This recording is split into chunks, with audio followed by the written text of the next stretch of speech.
రోజులు గడుస్తున్నాయి. ఇంట్లోనే చదివి ఈ మార్చికే పరీక్షకు కూర్చోవాలని నిర్ణయించుకున్నాను.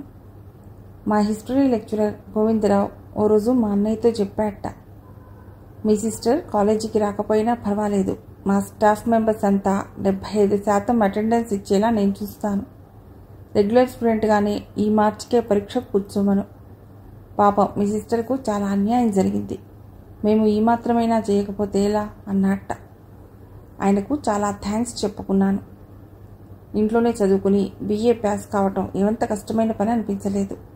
నలుగురిని కలుసుకోవచ్చని సరదాగా కాలేజీకి వెళ్ళి రావటం తప్ప అక్కడ మనం నేర్చుకునేది చాలా తక్కువే. సంవత్సరం పేరు మీద కాలేజీ పట్టుమని ఓ 10 రోజులైనా రెగ్యులర్గా నడవదు. స్ట్రైక్లు, సెలవులు పోగా మిగిలిన రోజులెన్ని? ఒకవేళ కాలేజీ నడిచినా లెక్చరర్స్ సెలవు పెట్టడం వల్లనో లేక వచ్చిన ఏదో నెపంతో తీసుకోకపోవటం వల్లనో ఎన్నో క్లాసెస్ క్యాన్సిల్ అయిపోతుంటాయి. ఒకవేళ క్లాస్ నడిచినా క్లాసుల్లో ఎప్పుడూ ఏదో గోల. ఆ గోలలో వాళ్ళేం చెప్తున్నా మనకు అర్థం కాదు. ఎలాగో ఈ 50 నిమిషాలు గడిపేసి క్లాస్ అయిందనిపించి వెళ్ళిపోతారు. లెక్చరర్స్ పాఠం అర్థమైందా లేదా అని ఆలోచించే స్టూడెంట్స్ ఒక్కరైనా ఉండరు. ఇక పరీక్షలు వాటి మాట చెప్పనే కూడదు.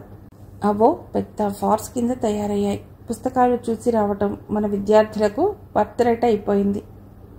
నిజంగా ఈ దేశంలో కాలేజీలు ఎన్నడూ బాగుపడతాయా? ఒకరోజు ఎటూ తోచక సినిమా కడితే జెన్నిఫర్ కనిపించింది. దాన్ని చూడగానే ఇదివరకటి గొడవలన్నీ మర్చిపోయి ఆప్యాయంగా పలకరించాను. అది కూడా నన్ను ఎంతో ప్రేమగా పలకరించింది. వెరీ వెరీ సారీ సౌజన్య, నీలాంటి బ్రిలియంట్ స్టూడెంట్ కొందరు పోకిరి వెధవల కారణంగా కాలేజీ మానేయటం చాలా ఘోరం. నువ్వు కాలేజీకి రావటం మానేశాక నాకు కాలేజీలో లైఫే పోయింది అంది జెన్నిఫర్. ఆ గొడవలన్నీ జ్ఞాపకం చేసి మనస్సు పాడు చేయకే, సరదాగా ఏమైనా కబుర్లు చెప్పు అన్నాను. ఏం చెప్పమంటావు? ఈ మధ్యకాలంలో కాలేజీలో జరిగిన విశేషాలు ఏమన్నా ఉంటే చెప్పు. బై మీ ఫ్రెండ్ కృష్ణారావు ఏమంటున్నాడు అన్నాను నవ్వుతూ. వెంటనే జెన్నిఫర్ చాలా సీరియస్గా మారిపోయింది. అతని గురించి నీకేం చెప్పినా మళ్ళీ అపార్థం చేసుకుంటావేమో అంది జెన్నిఫర్. అబ్బబ్బా, ఈ అపార్థం అనే మాట నీకు ఊతపదం అయిపోయిందే. ఎవరూ ఎవరిని అపార్థం చేసుకోరు. మన మనసులో లేనిదే అపార్థం పుట్టదు. ప్రతి చిన్న విషయానికి అపార్థం చేసుకున్నాడంటే ఆ మనిషి క్యారెక్టర్ ఎలాంటిదో తెలిసిపోతుంది. నిర్మలము నిష్కలము అయిన మనస్సులో అపార్థం పుట్టడానికి వీల్లేదు అన్నాను. ఏటో నువ్వు చెప్పేది నాకేమీ అర్థం కావటం లేదు. అదే నీతో వచ్చిన చిక్కు. అర్థం చేసుకోవు కాబట్టి ఎప్పుడూ అపార్థం అంటుంటావు. పోనీ కానీ కాలేజీ సంగతులు ఏమైనా ఉన్నాయా? కృష్ణారావు కూడా కాలేజీ మానేశాడు తెలుసా? క్షణంలో ఎందుకో నా ఉత్సాహం అంతా నీరుగారిపోయింది. ఎందుకు అన్నాను. ఎందుకో నీకు తెలీదా? ఈ దొంగ తిరుగుడు సమాధానాలే వద్దన్నాను. నువ్వు కాలేజీ మానేసావని తెలిసాక అతను ఎంత బాధపడ్డాడో నువ్వు ఊహించలేవు. నా కారణంగా ఒక యువతి జీవితం నాశనం అయిపోయిందని కుమిలిపోయాడు. మీ ఇంటికి వచ్చి మీ నాన్నగారితో నేను కాలేజీకి పంపించమని అడుగుతానన్నాడు. లేకపోతే మీ ఇంటి ముందు నిరాహార దీక్ష చేస్తానన్నాడు. అలా చేస్తే ఇంకా రభస అవుతుందని, నీకు కూడా ఇంకా కోపం వస్తుందని మానేశాడు. తను అనుకున్న పని ఏదైనా వెంటనే చేసేసే కృష్ణారావు నువ్వు బాధపడతావని తన ఐడియాను మార్చుకున్నాడు. నువ్వు తప్పకుండా కాలేజీకి రావాలని, ఈ రోగ్స్ను కేర్ చేయవద్దని నీకు లెటర్ రాశాడు. తర్వాత చించేశాడు. నువ్వు కాలేజీ మానేసావని తెలిసాక 5-6 రోజుల దాకా పిచ్చిగా తిరిగాడు. తను కూడా కాలేజీ మానేస్తున్నానన్నాడు. వద్దని నేను ఎంత బతిమాలినా లాభం లేకపోయింది. కృష్ణారావు మళ్ళీ తన పాత జీవితానికి అలవాటు పడిపోయాడు. మళ్ళీ ఆ హిప్పీ అవతారం, అసహ్యంగా లాంగ్ హెయిర్, గడ్డం, ఓ పిల్లినో కుక్కనో చంకబెట్టుకుని రోడ్ల మీద పిచ్చిగా తిరగటం, ఏవో ఫారెన్ నుండి దొంగచాటుగా వచ్చే డ్రగ్స్, మార్చువానా, LSD అట, అవి తీసుకుని మత్తుగా పడుకోవటం. ఏమిటిదంతా కృష్ణారావు అని అడిగితే నవ్వుతాడు. అబ్జర్డ్ ఈ లోకం, ఈ మనుషులు, ఈ విలువలు అంతా అబ్జర్డ్ అంటాడు. తనకు దేని మీద నమ్మకం లేదంటాడు. ఇక చాలు చెప్పకు. నువ్వు నాకు ఈ విషయాలన్నీ చెప్పకుండా ఉంటేనే బాగుండు. ఇతడు నన్ను ఇలా ఎందుకు వెంటాడుతున్నాడు? స్వచ్ఛంగా ఉండే నా అంతరాత్మలో నేనేదో నేరం చేస్తున్నానన్న భావాన్ని రగిలిస్తున్నాడు. ఇదిగో జెన్నిఫర్, నీకు మరోసారి చెప్తున్నాను. పొరపాటున కూడా ఇంకెప్పుడు నాతో ఈ కృష్ణారావు విషయం చెప్పొద్దు. నేను క్షేమంగా ఉండాలంటే ఈ కృష్ణారావు అనేవాడు నా మనస్సులో నుండి శాశ్వతంగా మాయమైపోవాలి అన్నాను అసహనంగా. ఐఎమ్ వెరీ సారీ, నువ్వు అడిగావు కాబట్టే చెప్పాను. ఆ మనిషి మీద నీకు ఇంత ద్వేషం ఉందని నాకు తెలియదు. నేను ఇంకా రెచ్చిపోయాను.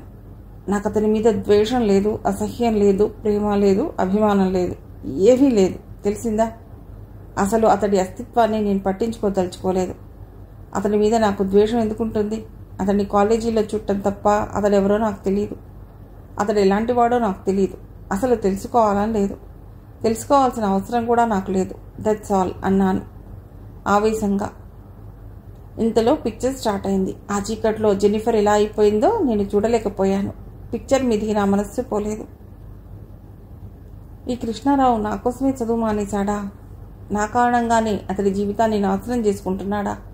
అయితే నేనేం చేయాలి? అతడి దగ్గరికి వెళ్ళి, మై డియర్ కృష్ణారావు, ఈ అలవాట్లన్నీ మానే కాలేజీకి వెళ్ళి బుద్ధిగా చదువుకో అని బతిమాలాలా? అతడు దేవదాసులా ఫోజు పెట్టి, ఎందుకు, ఎవరి కోసం బతకాలి సౌజన్య అంటే, నేను పార్వతిలా ఫోజు పెట్టి, నా కోసం, నువ్వు నా కోసం బతకాలి కృష్ణారావు అనాలా? చచ్చా, అతడేమైపోతే నాకేం, నేనేమైపోతే అతడికేం? జెన్నిఫర్ కూడా కృష్ణారావు నా కారణంగా చెడిపోతున్నాడని, అతడికి నేనేమీ చేయటం లేదని అనుకుంటోంది. నాన్సెన్స్. ఈ విషయంలో నేనేదో తప్పు చేస్తున్నట్టు ఫీల్ కావటం కేవలం నా బలహీనత తప్ప మరేం కాదు. అతడికి నేనెన్నడూ నా మీద ఆశలు పెంచుకోమని ప్రత్యక్షంగా కానీ పరోక్షంగా కానీ చెప్పలేదు. అలా ప్రవర్తించలేదు. అతడిని ఏ విధంగానూ ప్రోత్సహించలేదు. కనీసం ఒక్కసారన్నా అతడితో మాట్లాడలేదు. అతడి మీద నాకు ఎలాంటి ఇంట్రెస్ట్ లేదు. అతడే నా వెంటబడి నన్ను వేధిస్తున్నాడు. నాకు మనశ్శాంతి లేకుండా చేశాడు. నా మీద చెలరేగిన ఎంతో దుమారానికి అతడే కారణం. ఒక రకంగా నేను అతడిని ద్వేషిస్తున్నానేమో కూడా. అతడి కారణంగా నా కాలేజీ జీవితం మధ్యలోనే తుంచివేయబడింది. నలుగురి నోళ్లల్లో పడ్డాను. నా పేరు గోడల మీద కూడా ఎక్కింది. అతడి కారణంగా నాకింత హాని కలిగినా ఇంకా అతడే నా కోసం ఏదో త్యాగం చేస్తున్నట్టు జెన్నిఫర్ మాట్లాడటం నాకు అసహ్యాన్ని కలిగించింది. ఏమైనా సరే నా హృదయ ఫలకం మీద నుండి అతడి ముద్రను శాశ్వతంగా చెరిపేసుకుంటే తప్ప నాకు ఈ జన్మలో శాంతి ఉండదు. అందుకు ఒక్కటే మార్గం కనిపించింది. త్వరగా పెళ్లి చేసుకుని ఈ ఊరు నుంచి వెళ్ళిపోవటం.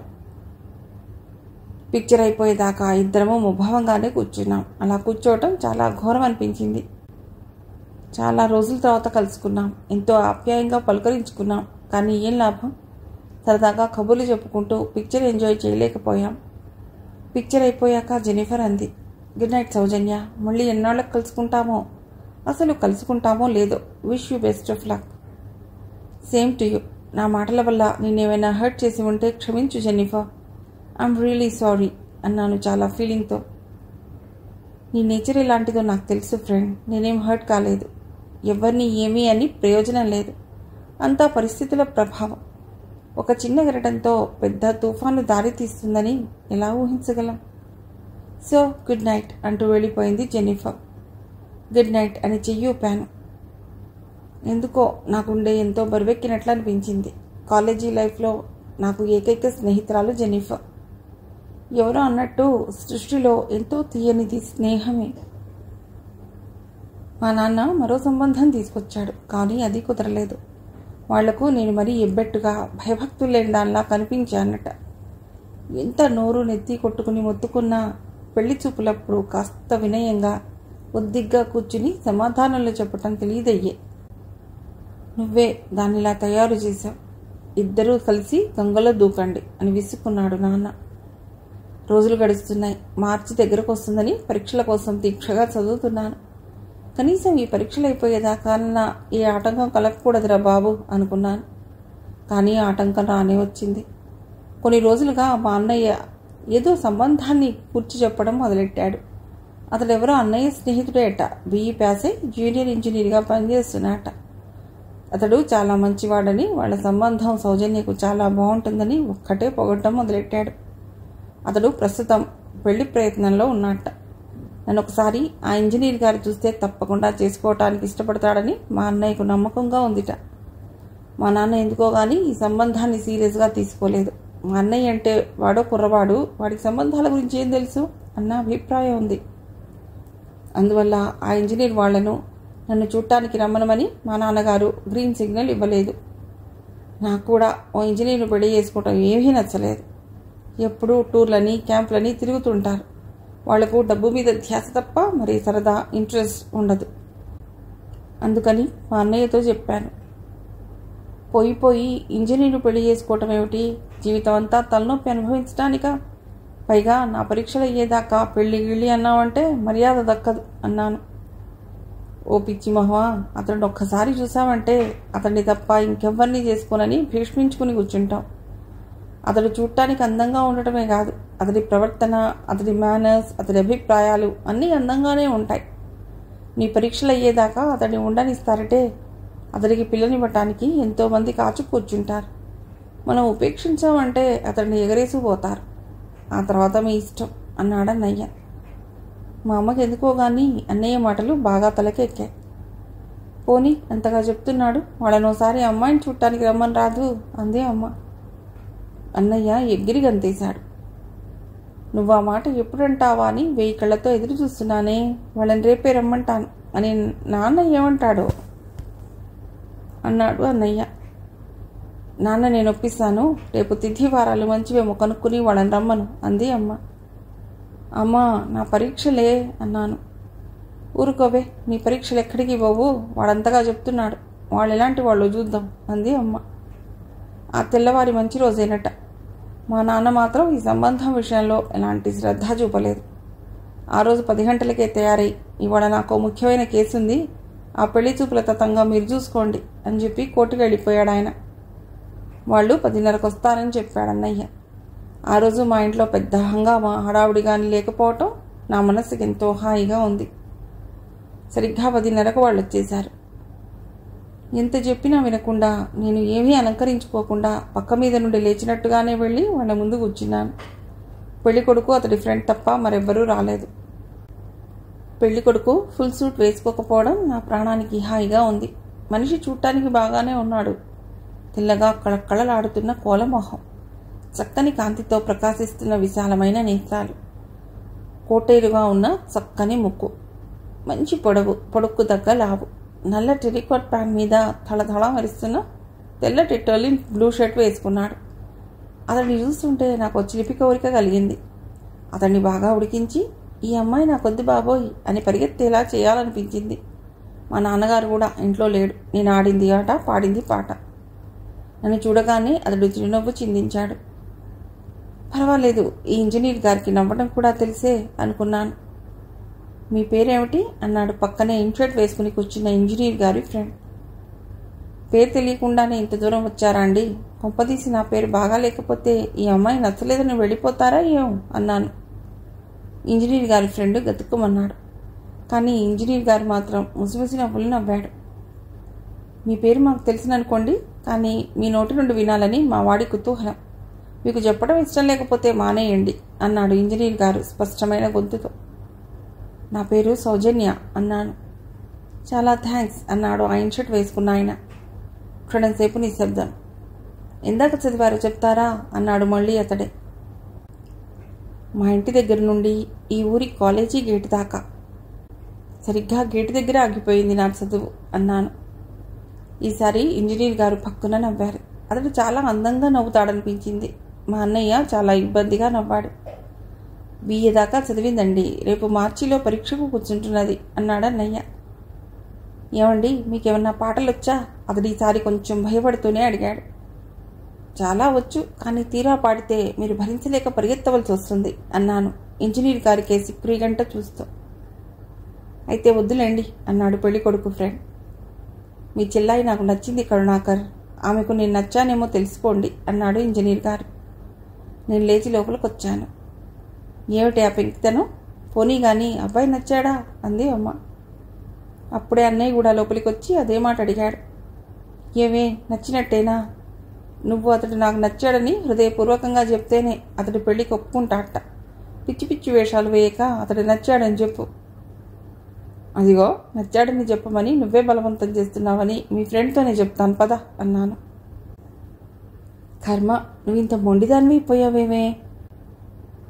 నీకో 10 నిమిషాలు టైం ఇస్తున్నాను, ఈలోగా ఏదో ఒకటి చెప్పు అంటూ అన్నయ్య బయటికి వెళ్ళిపోయాడు. అబ్బాయి చూడటానికి బాగున్నాడు, మంచి ఉద్యోగంలో ఉన్నాడు, మంచి సంస్కారవంతుడిలాగానే కనిపిస్తున్నాడు, మాకందరికైతే నచ్చాడు, మరి నీ ఇష్టం అంది అమ్మ. నేను వెంటనే ఏమీ చెప్పలేకపోయాను. అతన్ని కాదనటానికి నాకే కారణమో కనిపించడం లేదు. ఆదుర్దాగా అన్నయ్య మళ్ళా లోపలికొచ్చాడు. ఏమిటే ఇంకా ఆలోచిస్తూనే ఉన్నావా? అతడు చాలా మంచివాడే. హై స్కూల్లో చదివే రోజుల్లో మేమిద్దరం ఎంతో స్నేహంగా ఉండేవాళ్ళం. స్నేహం కోసం ప్రాణం ఇచ్చే మనిషి అతడు. అమ్మ బాబోయ్, ఆ ఉన్న ఒక్క ప్రాణం ఏ ఫ్రెండ్కో ఇచ్చేస్తే నా గతేం కావాలన్నయ్యా అన్నాను. అబ్బబ్బా, నీ జోక్స్ తర్వాతనే మొదట అతడు నచ్చాడో లేదో చెప్పు సంపక. ఇంజనీర్లు అంటే నాకు భయం అన్నయ్యా. ఎందుకు? ఎప్పుడు ఏవో లెక్కలు, ఫైల్స్, ప్లాన్స్, క్యాంపులు, టూర్లు అంటూ బోర్ కొట్టేస్తారు. ఛట్ సిల్లీ ఫెలో, ఇంత మంచి వాణ్ణి కాదన్నావంటే ఇక నీకు ఈ జన్మలో పెళ్లి కాదని ఓ శాపం పెట్టేస్తావు, అంతేనా? నీతో అలాంటి శాపం పెట్టించుకోవడం ఎందుకు కానీ? నా BA పరీక్షలు అయ్యేదాకా ఆగితే కానీ పెళ్ళి. వ్యధా పరీక్షలు, వాటిని ప్రస్తుతానికి మర్చిపో. అయితే నీకు నచ్చినట్టే కదా. నచ్చలేదంటే నువ్వు ఊరుకునేట్టు లేవుగా. శాపం పెట్టేస్తానంటున్నావు, అందుకని ఆ బోర్ కొట్టబోయే మీ ఇంజనీర్ గారిని. పిచ్చి మొహమ, అతడు బోర్ కొట్టడమా? అతడితో 4 నిమిషాలు మాట్లాడితే చాలు, అతడితోనే జీవితం అంతా గడిపేయాలనిపిస్తుంది. అన్నయ్య, నాకన్నా మొదట నువ్వే అతన్ని పెళ్లాడేసేలా ఉన్నావు. ఇక లాభం లేదు, అతన్ని నేనే పెళ్లాడి నిన్న ప్రమాదం నుండి కాపాడదలుచుకున్నాను అన్నాను. అన్నయ్య వెంటనే బయటకు పరిగెత్తాడు. అమ్మ చాలా సంతోషించింది. మా చెల్లాయికి మీరు పూర్తిగా నచ్చారు. కట్నం కానుకల విషయం మా నాన్నగారు వచ్చాక మాట్లాడుకుందాం అన్నాడు మా అన్నయ్య. ఆ విషయంలో మాట్లాడుకునేది ఏమీ లేదు, నేను కట్నం కానుకలేవి తీసుకోను అన్నాడు ఇంజనీర్ గారు. అతడు ఆ మాట అనటంతో నాకెంతో నచ్చాడు. చదువుకున్న యువకుడన్నాక ఆ మాత్రమైనా ఆదర్శవంతుడు కాకపోతే ఎందుకు? నా పెళ్లికి ముహూర్తం పెట్టించేశారు. నాకు బుద్ధి తెలిసినప్పటి నుండి నా ఊహాలోకంలో ఎంతో మనోజ్ఞంగా పదిలపరుచుకున్న మధుర క్షణాలు చేశాయి. ఎన్నోసార్లు నేను ప్రేమించబోయే, నాకు కాబోయే భర్త ఇలా ఉండాలని, అలా ఉండాలని నా స్వప్న జగత్తులో ఒక మనోహర రూపాన్ని చిత్రించుకున్నాను.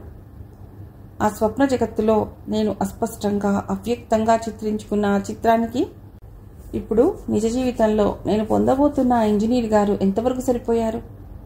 చాలా వరకు సరిపోయాడేమో, కానీ ఒక విషయం మాత్రం స్పష్టంగా అర్థమవుతున్నది.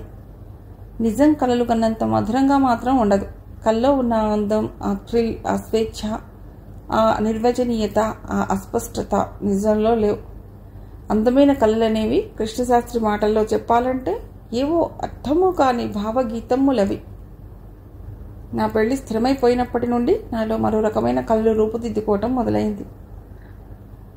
అతడితో గడపబోయే క్షణాల గురించి, అతడికి నాకు మధ్య పెనవేసుకోబోయే అనుబంధాన్ని గురించి, అతడు నేను మాట్లాడుకోబోయే మాటల్ని గురించి, అతడు నేను విహరించబోయే ప్రదేశాలని గురించి, ఇలా అతడు కేంద్రంగా అతడి చుట్టూ నిర్మించుకున్న ఎన్నో అందమైన కళలు, అందమైన దృశ్యాలు, అందమైన గీతాలు నా కళ్ళ ముందు ఓ టెక్నికలర్ సినిమాలాగా తిరుగుతున్నాయి.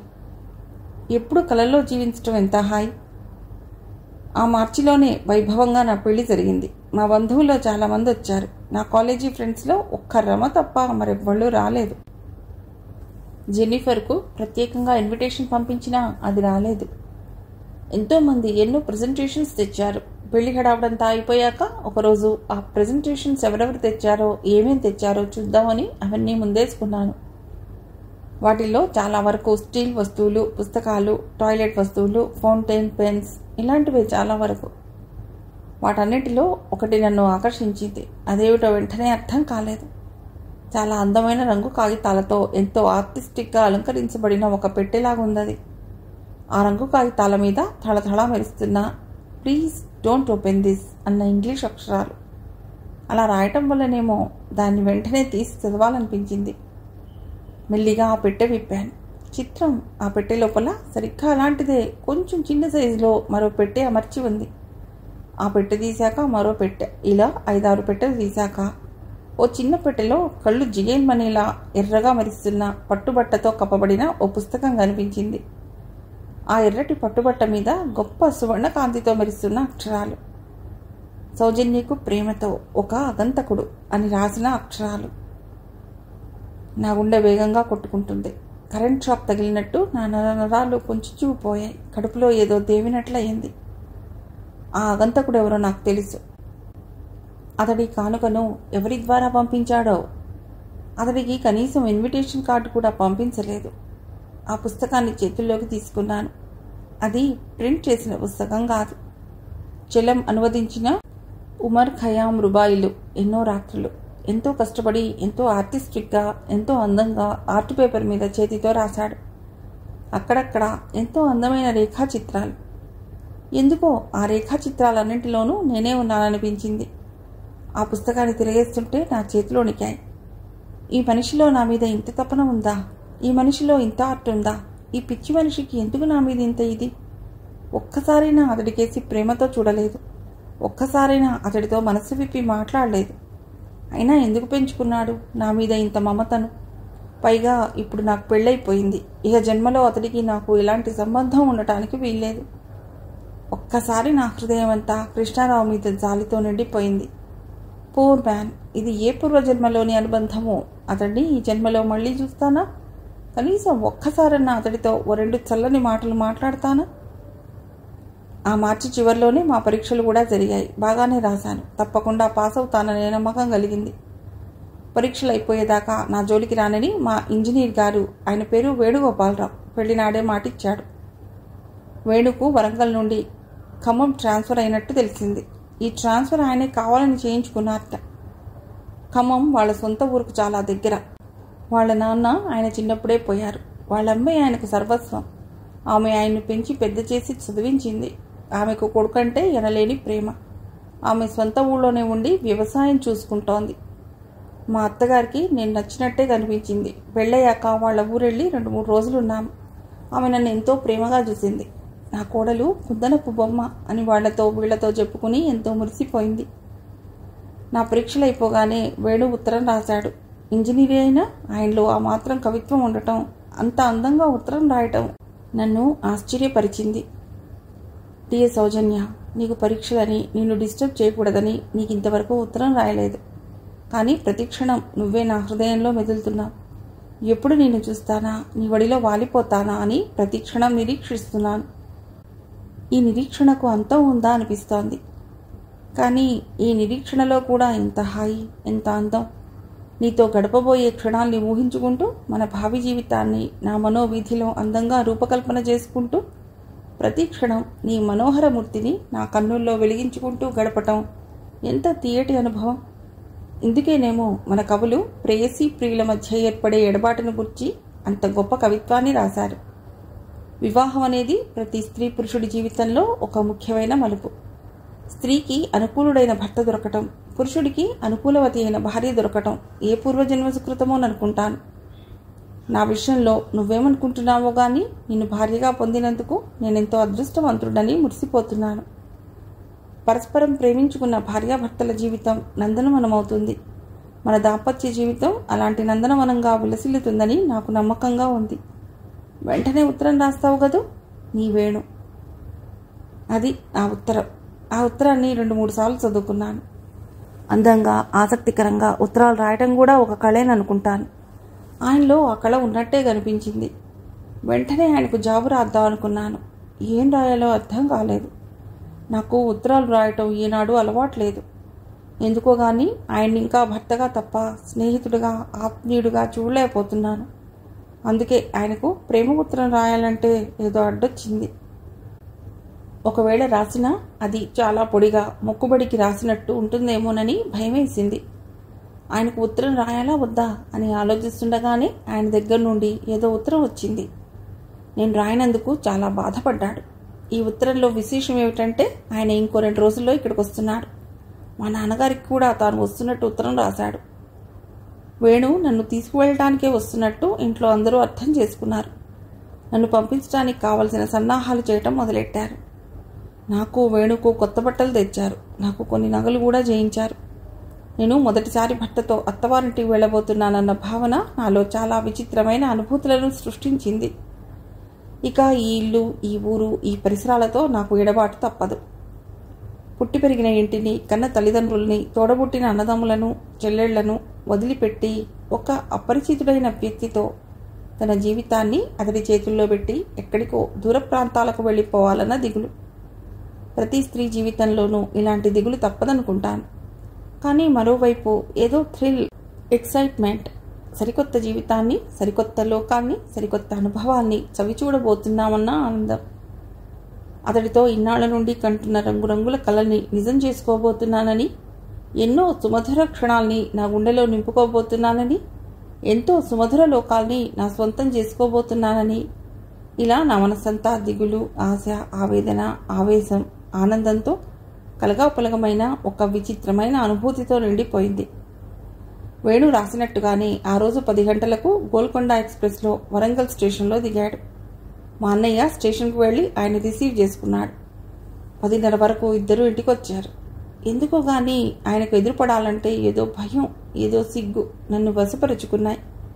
కానీ ఆయన్ను వెంటనే చూడాలన్న తహతహ. నాకు తెలుసు, వేణు కళ్ళు నా కోసమే ఆ ఇల్లంతా గాలిస్తున్నాయని. ఏదో నెపంతో ఆయనకు కనిపించాను. ఆయన కళ్ళు మెరిశాయి. ఆ కళ్ళల్లో ఎంత ఆరాధన! పెళ్లినాటి కంటే ఈనాడు ఆయనలో నాకేవో కొత్త అందాలు కనిపించాయి. ఎందుకో గానీ అప్పటికీ ఇప్పటికీ ఆయన కొంచెం చిక్కిపోయినట్లు అనిపించాడు. అందువల్ల నేనేమో ఆయన ఇంకా అందంగా కనిపించాడు. అన్నయ్య, వేణు ఏవో జోక్స్ వేసుకుంటూ నవ్వుకుంటూ గడిపారు. భోజనాలు అయిపోయాక అమ్మ, నాన్న గుసగుసగా అనుకుంటుండగా విన్నాను. ఆ రోజే ఎంతో మంది ఎన్నో విధాలుగా వర్ణించి చెప్పే రాత్రి, మొదటి రాత్రి, నా భర్తతో నేను గడపవలసిన మొదటి రాత్రి కాబోతున్నది. నా మనసంతా అయోమయమైన, అస్పష్టమైన, అవ్యక్తమైన, అనిర్వచనీయమైన తలుపులతో నిండిపోయి నన్ను బిక్కిరి బిక్కిరి చేసింది. ఎక్కడున్నా, ఏం చేస్తున్నా, ఈ రాత్రి ఏం జరగబోతున్నదన్న ఆలోచనలే. రాత్రి 10 గంటలకు నేను ఆయన గదిలోకి వెళ్ళాను. పెద్దాపురం బ్లూ కలర్ పట్టుచీరలో, తలనిండా మత్తెక్కిస్తున్న మల్లెపూలతో, చేతిలో తీయటి చిక్కటి పాల గ్లాస్తో, మనసు నిండా అంతకన్నా తీయటి తలపులతో ఈ 20 ఏళ్ల కన్య జీవితాన్ని అతడికి అర్పించటానికి, మరో ప్రాణితో నా జీవితాన్ని శాశ్వతంగా పెనవేయటానికి, మరో ప్రపంచంలో అడుగుపెట్టినట్లుగా నేను గదిలోకి అడుగుపెట్టాను. 2 క్షణాల సేపు నన్ను ఆయన రెప్ప వాల్చకుండా చూశాడు. వెన్నెల నురుగుల్ని విరజిమ్ముతున్న పంచెలో, సన్నని పాము కుబుసం లాంటి లాల్చీలో ఆయన ఓ భావకవిలా కనిపించాడు. ఆయన ఏం మాట్లాడతారో, ఏం చేస్తాడోనని ఊపిరి బిగబట్టి ఎదురు చూస్తున్నాను. రా సౌజన్య, ఇలా కూర్చో అన్నాడు. కొంచెం ముందుకు కదిలి ఆయన చేతికి పాల గ్లాస్ అందించాను. గ్లాస్ అందుకుంటూ, ఈ పాలను మనం చెరిసగం తాగాలి. ఇప్పటి నుంచి మనకు లభించేది ఏదైనా సరే చెరిసగం అనుభవించాలి, కష్టమైన సుఖమైన అన్నాడు. ఆయన మాటలు ఎక్కడో కలలో వింటున్నట్టుగా వినిపించాయి. మెల్లిగా నా నడుము పట్టుకుంటూ నా కళ్ళలోకి చూస్తూ, భయపడుతున్నావు కదూ అన్నాడు. అవునన్నట్టు నా చూపుల్ని కిందకు వాల్చేశాను. ఆయన నవ్వాడు. చదువుకున్న దానివి, అన్నీ తెలిసిన దానివి, నీకు కూడా భయమేనా? పెళ్లి చూపుల రోజు అంత చిలిపిగా, అంత ధైర్యంగా మాట్లాడావే. నేనేమీ మాట్లాడలేదు. నీకో సంగతి చెప్పనా? చెప్పండి అన్నట్లు చూశాను. నిన్ను చూసిన మొదటి క్షణంలోనే నువ్వు నాకు నచ్చావు. నా జీవిత భాగస్వామిని ఈమెనని నిర్ణయించుకున్నాను. పెళ్ళంటూ చేసుకుంటే ఈమెనే చేసుకోవాలి, లేకపోతే యావజ్జీవనం బ్రహ్మచారిగా ఉండాలి అనుకున్నాను. ఆయన మాటల్ని వింటుంటే ఏదో హాయి, ఏదో మత్తు, ఏదో పారవస్యం నన్ను ఆవహించాయి. నీలో ఏం చూసి ఇలా నిర్ణయించుకున్నానని అడగవేం? ఆయనకేసి చిరునవ్వుతో, మీరే చెప్పండి అన్నట్లుగా చూశాను. సరే, నువ్వు అడగకున్నా నేనే చెప్తాను. నువ్వు కేవలం అందంగా ఉన్నావనే కాదు, నిన్ను చూసిన క్షణంలోనే నువ్వు నాదానమైనట్టు ఫీల్ అయ్యింది. అందంగా ఉన్న స్త్రీలను ఎంతో మందిని చూశాను, కానీ నీలో, నీ అందంలో ఏదో ఒక ప్రత్యేకతను, ఏదో అనిర్వచనీయమైన నిండుతనాన్ని నువ్వు నాకు ఇదివరకే తెలిసినన్న భావం, ఏ పూర్వజన్మలోనూ మనిద్దరం ఒకటేనన్న అనుభూతి నేను పొందాను. నా అంతరాత్మ చెప్పింది, నా రక్తమాంసాలు చెప్పాయి, నాలోని ఇంట్యూషన్ చెప్పింది, నా ఆత్మ చెప్పింది, నా సర్వేంద్రియాలు చెప్పాయి, ఈమె నీ అర్థాంగి అని. అంతే, నేను నా దాన్ని చేసుకున్నాను. Marriages are made in heaven అని పెద్దవాళ్ళనే మాటలో చాలా నిజముందనిపిస్తుంది. ఆయన మాటలు వింటుంటే నా మీద ఎవరో మత్తుమందు చల్లినట్లుగా ఉంది. ఆయన అలాగే ఇంతసేపైనా మాట్లాడుతుంటే బాగుండని అనిపించింది. ఆయన హృదయపు అట్టడుగున దాచుకున్నవేవో మధురమైన అనుభూతుల్ని గొప్ప కవితావేశంతో ఆయన చెప్తుంటే నేను మైమరచిపోయి వింటున్నాను. ఆయన కంఠంలో, ఆ ధ్వనిలో, ఆయన మాట్లాడుతున్న తీరులో, ఆయన ఎంచుకున్న పదాల్లో ఎంత అందం, ఎంత ఆకర్షణ, ఎంత హాయి. కృష్ణశాస్త్రి కవిత్వం వింటున్నట్టుగా, రవిశంకర్ సితార్ వాయిద్యం వింటున్నట్లుగా, బిస్మిల్లా ఖాన్ షహనాయి వాయిద్యం ఆలకిస్తున్నట్లుగా. అకస్మాత్తుగా ఆయన పక్కుమని నవ్వాడు. నా కల చెదిరిపోయినట్లు అనిపించింది. ఏదో మరో ప్రపంచంలో విహరిస్తున్న నాకు ఈ లోకంలోకి వచ్చినట్లు అనిపించింది. ఎందుకు అన్నట్టుగా ఆయన కేసు చూశాను. పెళ్లి చూపుల రోజు మా వాడు అడిగిన ప్రశ్నలకు నువ్వు చెప్పిన జవాబులు. అంత చిలిపితనం ఇప్పుడు ఎక్కడ దాచిపెట్టావు? మరీ అంత ముగ్ధగా నిల్చున్నావు. మరీ ఇంత మౌనమైతే భరించలేను. కమాన్, ఇలా కూర్చో అంటూ నన్ను పక్క మీద కూర్చోబెట్టాడు. ఇప్పుడు చెప్పు, మొదటిసారి చూసినప్పుడు నన్ను గురించి ఏమనుకున్నావు అన్నాడు వేణు. ఆయనకేం జవాబు చెప్పాలో తోచలేదు. పక్కన టీపాయ్ మీద పెట్టిన పాల గ్లాస్ మీద నా చూపు నిలిచింది. ఈ పాలు చల్లారిపోతున్నాయి, తాగండి అన్నాను. అమ్మయ్యా, బతికించావు, మౌనవ్రతం ముగించావు. మొదట నువ్వు తాగాలి, ఆ తర్వాత నేను.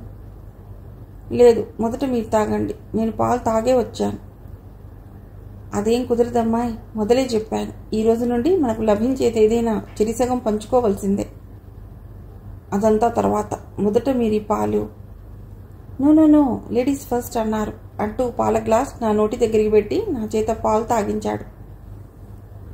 ఎలాగూ దొరికాయి కదా అని మొత్తం తాగేశావు. ఎలాగైతే ఏం, ఇద్దరూ కలిసి ఆ పాలు తాగేశాం. ఇప్పుడు చెప్పు, ఏం చెప్పమంటారు? మీదే చెప్పండి. నేను చెప్పడం అయిపోయింది, నువ్వే చెప్పాలి. నన్ను చూసిన మొదటి క్షణం నువ్వేమనుకున్నావు? మెల్లిమెల్లిగా నాలోని సంకోచం, భయం, సిగ్గు లాంటివి సడలిపోతున్నాయి. ఆయన దగ్గర ఆయనెవరో అపరిచిత వ్యక్తి అన్నట్టుగా కాకుండా బాగా తెలిసిన స్నేహితుడిలా చాలా స్వేచ్ఛగా ఫీల్ కాసాగాను. సహజంగా నాలో ఉండే మాటకారితనం, చిలిపితనం వచ్చేశాయి.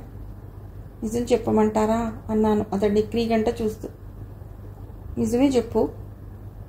ఈ ఇంజనీర్ గారు ఇప్పుడు లెక్కలు వేసుకుంటూ, ప్లాన్లు వేసుకుంటూ ఎంత బోరు కొడతారు. ఈయన్ను ఎలా చేసుకోవాలరా భగవంతుడా అనుకున్నాను. ఆయన ముసిముసి నవ్వులు నవ్వాడు. ఆ తర్వాత, మీ మాటలవి విన్నాక పర్వాలేదే, ఈయన కొంచెం మాట్లాడడం తెలిసే అనుకున్నాను. ఆ తర్వాత ఏముంది, ఈయన్ని చేసుకోక తప్పెట్టలేదనుకున్నాను. అమ్మ దొంగ, ఎలాగో తప్పెట్టలేదని చేసుకున్నావా? నువ్వు నిజం చెప్పటం లేదు. ఆయన కోపాన్ని నటించాడు. మీరే అన్నారుగా, marriages are made in heaven అని. మన పెళ్ళి స్వర్గంలోనే నిర్ణయం అయ్యాక మిమ్మల్ని చేసుకోక తప్పుతుందా చెప్పండి అన్నాను. కానీ ఆయనకు నా మాటలు ఏమాత్రం కూడా సంతృప్తి కలిగించలేదని గ్రహించాను. కోపగించుకోకండి సార్, మీరు నాకు నచ్చారు. మిమ్మల్ని భర్తగా పొందటం నా అదృష్టంగా భావిస్తున్నాను. పెళ్లి చూపుల రోజు మిమ్మల్ని చూడగానే మీలో ఏదో గొప్పతనాన్ని, నిండుతనాన్ని చూశాను. ఆ మాటలు అంటున్నప్పుడు ఎందుకో అప్రయత్నంగా నా గొంతు ఆవేశంతో వణికింది. వేణు వెంటనే నన్ను తన కౌగిల్లోకి తీసుకున్నాడు. ఆయనకు ఆ క్షణంలో ఎంత దగ్గరైపోయానో. ఆయన నన్ను పూర్తిగా వశపరుచుకున్నాడు. లేదు, నేనే ఆయనకు పూర్తిగా వశమైపోయాను. నన్ను నేను ఆయనకు హృదయపూర్వకంగా అర్పించుకున్నాను. నన్ను, నా అందాన్ని, నా వ్యక్తిత్వాన్ని, ఒక్క మాటలో నా సర్వస్వాన్ని ఆయనలో లీనం చేశాను. ఆయనలో నేను, నాలో ఆయన, ఇద్దరము మా పూర్వపు అస్తిత్వాన్ని కోల్పోయి కొత్త రూపు దాల్చిన మహత్తర క్షణం అది. ఇద్దరము ఒక్కరైపోయి ఏకత్వాన్ని సాధించిన మహోత్కృష్టమైన అద్వైత స్థితి అది. ఈ క్షణాన్ని గురించి ఇదివరకు ఎన్నిసార్లు ఎంతో మధురంగా ఊహించుకున్నా ఇంత మధురంగా ఉంటుందని తెలియదు. ఈ అనుభవాన్ని మాటల్లో అనువదించలేం. 3 రోజుల తర్వాత నేను వేణుతో ఖమ్మం బయలుదేరాను. అమ్మ, నాన్న, అన్నయ్య, తమ్ముళ్ళు, చెల్లెళ్ళు అంతా స్టేషన్కి వచ్చారు. అంతసేపు నాకు ఎన్నో విషయాలు చెప్పిన అమ్మ స్టేషన్కు బయలుదేరుతున్నామనగానే కన్నీళ్లను ఆపుకోలేకపోయింది. నాకు కూడా కన్నీళ్లు ఉబికి వచ్చాయి. కళ్ళద్దాలు తీసి నాన్న కూడా కళ్ళను తుచ్చుకోవడం గమనించాను. అన్నయ్య బిక్కుమొహం వేశాడు. తమ్ముళ్ళు, చెల్లెళ్ళు దిగులుగా మా కేసి చూశారు. మా అందరికేసి జాలిగా చూస్తున్నాడు వేణు. అదొక చిత్రమైన అనుభూతి. మొదటిసారి అత్తవారింటికి వెడుతున్నప్పుడు ప్రతి స్త్రీ ఆ అనుభూతిని పొందుతుంది. ప్రతి తల్లి, తండ్రి ఆ అనుభూతిని పొందుతారు. చాలా పెళ్లిళ్లలో అప్పగింతల టైం వచ్చేటప్పటికి అదే పనిగా ఏడ్చే తల్లిదండ్రుల్ని పెళ్లి కూతుళ్ళని చూసి చీదరించుకునేదాన్ని. వీళ్ళకేమైనా పిచ్చెక్కిందా, ఎందుకు ఇలా ఏడుస్తారు అనుకునేదాన్ని. కానీ ఇప్పుడు అర్థమవుతోంది వాళ్ళలా ఎందుకు ఏడుస్తారు. ఆ సమయంలో అప్రయత్నంగా ఎంతో సహజంగా మన కన్నుల్లో కన్నీళ్ళు వచ్చేస్తాయి, గుండెలు బరువెక్కుతాయి, కంఠం దుఃఖంతో రుద్ధమైపోతుంది, మాట పెకలదు. ఇది తరతరాలుగా అవిచ్ఛిన్నంగా ప్రవహిస్తున్న భారతీయ సాంప్రదాయం. ఈ సమయంలో మహాకవి కాళిదాసు గారి అభిజ్ఞాత శాకుంతలం గుర్తుకొచ్చింది. శకుంతలను అత్తవారింటికి పంపిస్తూ కన్న తండ్రి కాకున్నా పెంచిన తండ్రే అయినా కణ్వ మహర్షికి కలిగిన ఆవేదన. బిడ్డను అత్తవారింటికి పంపుతూ సర్వసంగ పరిత్యాగినైనా నేనే ఇలా విలపిస్తున్నానే, మామూలు సంసారుల సంగతి చెప్పాలా అనుకున్నట్ట మహర్షి. సరిగ్గా టైంకే ట్రైన్ వచ్చింది. అందరికీ వీడ్కోలు చెప్పి బరువెక్కిన గుండెలతో ట్రైన్ ఎక్కాను. ట్రైన్ స్టార్ట్ అయింది. నా జీవితంలో కొత్త అధ్యాయం కూడా స్టార్ట్ అయింది. ప్రయాణం చాలా హాయిగా సాగింది. 2 గంటల్లోనే ఖమ్మం చేరుకున్నాం. ఖమ్మం కొంచెం పెద్ద టౌనే. రిక్షా తీసుకుని మా క్వార్టర్స్ చేరుకున్నాం. వేణు ఇదివరకే తీసుకుని పెట్టిన క్వార్టర్ అది. నాకు నచ్చింది. అన్ని సౌకర్యాలు ఉన్నాయి. మేము వెళ్ళేటప్పటికే ఆఫీస్ పియోన్ ఇల్లంతా చక్కగా శుభ్రం చేసి మా కోసం ఎదురు చూస్తున్నాడు. ఈ పూటకు వంట గంట ఏమీ చేయనక్కర్లేదని హోటల్ నుండి క్యారెట్ తెప్పించాడు వేణు. అనుకున్న దానికన్నా హాయిగా ఉంది వేణుతో కాపురం. ఆయన నన్ను ప్రతి క్షణం నీడలా అంటిపెట్టుకుని తిరిగేవాడు. వచ్చిన 2-3 రోజుల్లోనే నేను ఎక్కడో కొత్త ప్రదేశంలో ఉన్నానన్న దిగులు పూర్తిగా కోల్పోయాను. ఎప్పుడూ ఏవో కబుర్లు చెప్పుకుంటూ ఒకరి మీద ఒకరం జోక్స్ విసురుకుంటూ నవ్వుకుంటూ గడిపేవాళ్ళం. మొదటి రోజు నేను వంట చేసినప్పుడు, నీకు వంట చేయడం కూడా వచ్చా సౌజన్య అన్నాడు వేణు. ఏదో చేశాను, మీరు ఒక్క ముద్దైనా తినగలరా అని భయం వేస్తోందండి అన్నాను చాలా బాధలు నటిస్తూ. అమ్మ బాబోయ్, ఈ మాట ముందే చెప్పి ఉంటే హోటల్ నుండి క్యారియర్ తెప్పించేవాణ్ణిగా. ఈరోజు మనకు పస్తే అన్నమాట. పర్వాలేదు, రోజు ఏం తెప్పిస్తారులేండి, ఎలాగో నా వంటకు అలవాటు పడక తప్పదు అన్నాను. అంతేనంటావా అంటూ నా వంట రుచి చూశాడు. వెంటనే ఎగిరి గంతేశాడు. అమ్మ దొంగ, అదృష్టాన్ని సృష్టించి ఇలా భయపెడతావా? నిన్నేం చేస్తానో చూడు. ఏం చేస్తారేం? ఏం చేస్తానా? ఈ అమ్మాయి దొండపండు లాంటి పెదవుల్ని ఓ 10 సార్లు ముద్దు పెట్టుకుంటాను. అంతేనా? ఇంకా చాలా ఉంటుందిలే. వేణు రోజు 10 గంటల వరకు ఆఫీస్కి వెళ్ళేవాడు. ఆయన మళ్ళీ వచ్చే వరకు ఏదన్నా చదువుతూనో ఇల్లంతా సర్దుతూనో ఆయన కోసం టిఫిన్ చేస్తూనో గడిపేదాన్ని. ఓ వారం రోజుల తర్వాత ఆఫీస్ నుండి వస్తూనే, మై డియర్ సుజా, మనం రేపటి నుండి కొన్ని రోజుల పాటు ఆఫీస్కి వెళ్ళటం లేదు. ఏం పాపం, కొంపదీసి సస్పెండ్ చేశారేమిటి? ఆహా, మనల్ని సస్పెండ్ చేసేవాడు ఇంకా పుట్టలేదులే. ఓ 15 రోజుల పాటు లీవ్ పడేశాను. ఎందుకు? పాపం ఒక్కత్తవే ఇంట్లో బోర్ అవుతున్నావని అని. ఇంట్లో పడి ఇంకా బోర్ చేయటానికా? నో, బోర్ చేయటానికి కాదు, లవ్ చేయటానికి. ఆఫీస్కి వెళ్ళి ఏ పని చేస్తున్నా, ఏ కాగితం చూస్తున్నా నాకెప్పుడు ఒక అందమైన అమ్మాయి మొహం కనిపిస్తున్నది. మన లెక్కలు, మన ప్లాన్స్ అన్నీ ఆ అమ్మాయి అందులో పడి తారుమారైపోతున్నాయి. కాబట్టి ఈ దేశం యొక్క క్షేమం కోసం మనం లీవ్ పెట్టక తప్పలేదు. అందరికీ పెళ్ళైతే పిచ్చి కుదురుతుందంటారు. మీకు పెళ్ళయ్యాకే పిచ్చి ఎక్కువైనట్లుందే. దేవ్యువా, మరో విషయం, ఇవాళ మనం పిక్చర్కి వెడుతున్నాం. పిక్చర్కా? ఈ ఊళ్ళో పిక్చర్ కూడా ఉన్నాయేమిటి? ఈ ఊళ్ళో పిక్చర్స్ కాదు, మనుషులు కూడా ఉన్నారు. ప్రస్తుతం ఓ దేవత కూడా ఈ ఊళ్ళోనే ఉంటున్నది. చాలండి, ఏం పిక్చరట? నువ్వేది కోరుకుంటే అది. నేనేది కోరుకుంటే అది చూపెడతారా? కోతలు ఎందుకులేండి. కోతలు కోయటం కన్నా కూరగాయలు కోయటమైనా మీ ఆడవాళ్ళకే చేతనవును. మనకు కోతలు కోయటం పొత్తిగా చేత కాదు. ఇది మరో పెద్ద కోత. నేను కోరుకున్న పిక్చర్కు తీసుకువెళ్ళకపోతే నాకేమిస్తారు? ఎవరు ఓడినను ఒక బిగి కౌగిలియే శిక్ష. ఆయన పాట పాడాడు. ఏం అక్కర్లేదు. ఇంతకు నువ్వు కోరుకునే పిక్చర్ ఏమిటో చెప్పు త్వరగా. తెరే మేరే స్వప్నే. దొరికావు దొంగ. సరిగ్గా మనం ఆ పిక్చర్కే వెడుతున్నాం అంటూ వేణు నన్ను తన కౌగిట్లో బంధించాడు. నిజంగా ఆ పిక్చర్ అప్పుడే ఈ ఊరికి వచ్చిందా? వరంగల్లో మిస్ అయ్యాను. ఆ పిక్చర్ చూడాలని ఎంతగానో అనుకున్నాను. నువ్వలా అనుకున్నావని నాకు తెలుసు. ఆ ముసలాడు దేవానంద్ నీ అభిమాన నటుడని నాకు తెలుసు. ఆహా, ఆ దయ్యం హేమమాలిని మీ అభిమాన నటి అని నాకు కూడా తెలుసు. అదెప్పుడో బీసీ నాడు. ప్రస్తుతం 1000 మంది హేమమాలినీలను తలదన్నే ఈ జగదేక సౌందర్యమే నా సొంతం అయ్యాక ఇహ వేరే హేమమాలిని నాకెందుకు? చంటి పిల్లలా ఆయన కౌగిట్లో ఒదిగిపోయాను. ఆ రాత్రి తెరే మేరే సప్నే చూశాం. ఆ పిక్చర్ను ప్రతి క్షణం ఎంతో ఎంజాయ్ చేశాం. దాంపత్య జీవితంలోని నవరసాల్ని ఆ పిక్చర్ ప్రతి ఫ్రేమ్లో ఎంతో హృదయంగా చిత్రించాడు దర్శకుడు. ఆ పిక్చర్లో అడుగడుగున మమ్మల్ని మేమే చూసుకున్నాం. వేణు నిజంగానే ఆఫీస్కు 15 రోజులు లీవ్ పెట్టాడు. 5-6 రోజులు హైదరాబాద్ వెళ్ళొచ్చా. చాలా సరదాగా గడిచింది. మనోరమ టూరిస్ట్ బస్లో కూర్చుని Golconda, Gandipet, Nehru zoological park, Salarjung museum చూశాం. రామకృష్ణ 70mm థియేటర్లో సౌండ్ ఆఫ్ మ్యూజిక్, టొవోలీలో బ్లో హాట్ బ్లో కోల్డ్ చూశాం. ఆ తర్వాత మరో 1 వారం రోజులు వేణు వాళ్ళ సొంత ఊళ్ళో ఉండొచ్చా. ఆ పల్లెటూళ్ళలో ఎంతో ప్రశాంతంగా గడిచింది. మా అత్తయ్య నన్ను, వేణును ఎంతో అపురూపంగా, ఎంతో ఆప్యాయంగా చూసింది. మాకిష్టమైన ఎన్నో పిండి వంటల్ని చేసి పెట్టింది. ఆ చుట్టుపక్కల అమ్మలక్కలంతా నన్ను ఎక్కడో ఆకాశం నుండి ఊడిపడ్డట్లుగా చూశారు. క్రమక్రమంగా వేణు నాలోని ప్రతి అణువులో నిండిపోయాడు. మొదట్లో అతడిని కేవలం భర్తగానే చూశాను. అప్పట్లో అతడు చూపిస్తున్న ప్రేమంతా కొత్తలో మగవాళ్ళు ఇలాగే నటిస్తారేమో అనుకునేదాన్ని. కానీ త్వరలోనే నా అభిప్రాయం పొరపాటని వేణు రుజువు చేశాడు. ఇప్పుడు ఆయన్ను కేవలం భర్తగానే కాదు, స్నేహితుడిగా, ఆప్తుడుగా, ఆత్మీయుడిగా, ప్రేమికుడిగా, జీవిత భాగస్వామిగా అతడు నా అంతరాంతరాల్లో కలిసిపోయాడు. వేణు నన్ను ప్రేమించాడు, ఆరాధించాడు, మోహించాడు.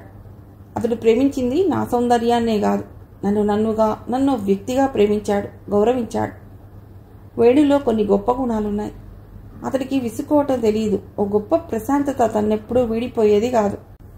తాను భర్తనని, అధికుణ్ణని, భార్య భర్త చెప్పు చేతుల్లో నడవాలని ఆయనలో ఏ కోసానా కూడా లేకపోవటం నాకెంతో నచ్చింది. అన్నిటికంటే ముఖ్యం, స్త్రీని గౌరవించాలనే సంస్కారం ఆయనకుంది. సరదాగా, హుషారుగా, ఉత్సాహంగా ఉండటం ఆయన సహజమైన స్వభావంగా కనిపిస్తుంది. స్త్రీని ఎలా సంతోషంగా ఉంచాలో, సంతృప్తిపరచాలో అతడికి తెలుసు. దాంపత్య జీవితంలో ఇంత తృప్తి ఉంటుందని, ఇంత నిండుతనం ఉంటుందని, ఇంత హాయి ఉంటుందని ఊహించలేదు. కలల కంటే మధురంగా ఉంటుందని అనుకోలేదు. నా సర్వస్వాన్ని అతడికి అర్పించటంలో, అతడిని సంతోషపెట్టడంలో, అతడికి సుఖాన్ని ఇవ్వటంలో, అతడిని నవ్వించటంలో, అతడి కౌగిల్లో కరిగిపోవటంలో, అతడి కోరికల వేడిలో కాలిపోవటంలో ఎంత హాయి. జీవితంలో ప్రతి క్షణం బాగా దొల్లిపోతే ఎంత ఆనందం. అతడు క్షణంసేపు కనిపించకపోతే తోచేసి కాదు. అతడి కోసం ఎదురు చూడటంలో కూడా ఎంత అందం. ఆయన మొట్టమొదటి రోజే అన్నట్టు సుఖమైన, దుఃఖమైన, సంతోషమైన, ఆందోళనైనా అతడితో పంచుకోవటంలో ఎంతో సంతృప్తి ఉంది. మన వాళ్ళు భార్యను అర్థాంగి అనటంలో ఎంతో అర్థం ఇమిడి ఉందనిపించింది.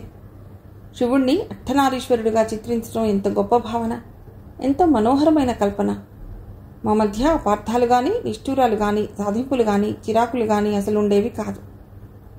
మిగిలిన కథ తర్వాతి భాగంలో.